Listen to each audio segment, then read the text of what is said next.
Hi, everyone. This week we're going to be looking at the neo charismatic or third wave renewal. The reason it's called third wave is simply because they view the first wave as the Pentecostal movement, the second wave as the charismatic movement, and the third wave as the third wave or the neo charismatic movement. Thus, they recognize their origins from these traditions. But traditionally, the movement began with somebody named Peter Wagner, who first actually coined the phrase third wave in 1983. He was a professor at Fuller Seminary, and he co led a course on power evangelism with John Wimber that was very influential in shaping many future leaders of this movement. It was an enormously popular course. In fact, the, the most well attended course at Fuller Seminary at the time, and I think probably the best attended course in their history. Now, John Wimber himself, in 1977, he started a Calvary Chapel church that eventually became one of the founding churches of the Vineyard movement, which he helped found. Um, he was very influential, along with Peter Wagner, in helping to launch this third wave. Now, scholars such as David Barrett, who wrote the World Christian Atlas, suggests that one of the defining characteristics of the neo charismatic movement is its appearance in indigenous networks of churches throughout the world. And interestingly enough, while the third wave movement, isn't formally identified as a movement until 1983, under Peter Wagner's influence, Barrett himself, David Barrett himself, gives examples in his World Christian Atlas of parts of this movement indigenously that date back to the 17th and 18th century, such as some Caribbean indigenous networks and certainly some later renewal groups that started out of the Great East African Revival that started in 1927. Um, but some of the other factors that helped lead to the popularity of the neo charismatic or third wave movement started sadly with a scandal in the charismatic movement. Two enormously popular evangelists and speakers of the time period were Jimmy Swaggart and Jim Bakker, who, within the span of 1 year in the early 1980s, both had scandals that rocked the Christian world, and they led headlines in the newspapers, certainly in North America and throughout the world at that time. They were their scandals were moral and financial in nature, and it was sobering, reminding us once again that Christian leaders are human beings. It's interesting that the influence that Jimmy Swaggart had before this first scandal occurred, it's estimated that 10% of the world's population watched his weekly television broadcasts before the scandal occurred. But their discredit, their scandal led a lot of Christians to ask, should we be associating ourselves with the Pentecostal or charismatic way? Is there a third way or a third option? And thus the third wave or neo charismatic movement began. Now, some characteristics of this movement: they exhibit a wide variety of charismata or spiritual gifts. They don't necessarily separate spirit baptism from conversion.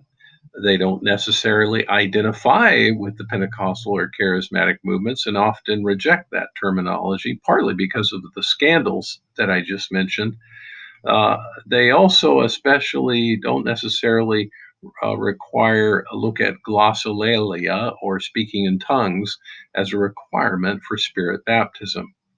Um, I mentioned earlier that a lot of neo-charismatic groups or churches are most often seen in indigenous networks of churches outside of historical Christian denominations.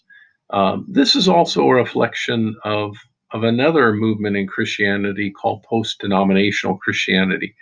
And you can see that reflected, I'm sure, in many of your own churches that you go to. Even if you go to a traditional denominational church, I'm going to guess there's probably a 99% chance your church probably likely has been renamed in the last decade or two, or in the last 3 decades, simply because of the post denominational movement and the fact that they don't necessarily want to identify themselves by their name as a traditional denominational church.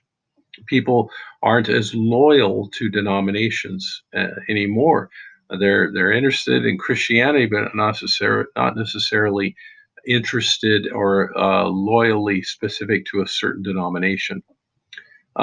Another characteristic certainly is the fact that neo-charismatic or third wave Christian churches and Christians value relationship more than structure.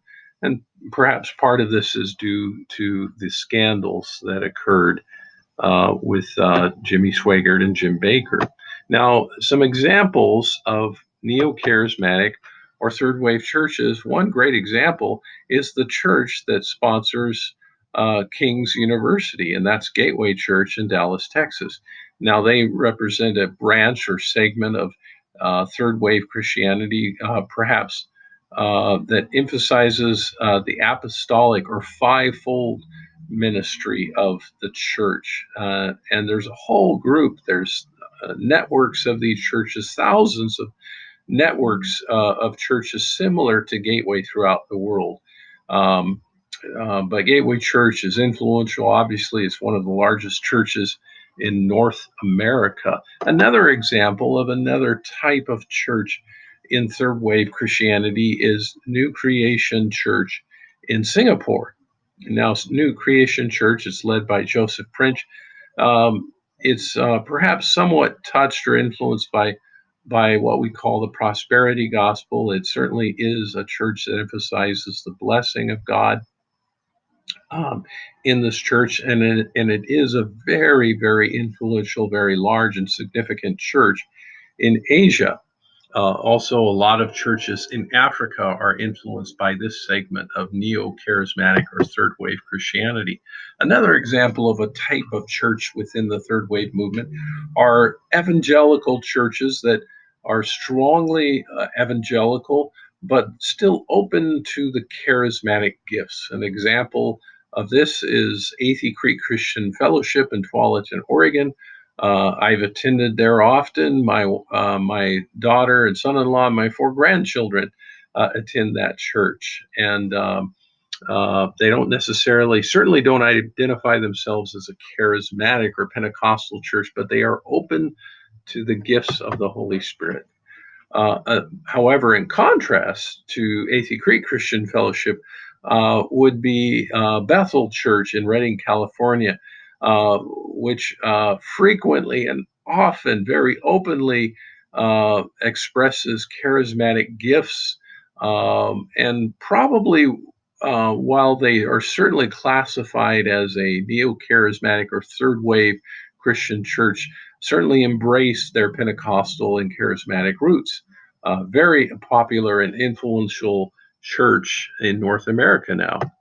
Um, Another example of types of neo charismatic churches are indigenous churches. And certainly in Africa, this is certainly the widest segment of Christianity in Africa, of African Pentecostal, charismatic, or third wave Christianity, are the indigenous churches. Now we are running out of time, so we're going to have to take this discussion up in a second part. So I will talk to you guys in just 1 minute.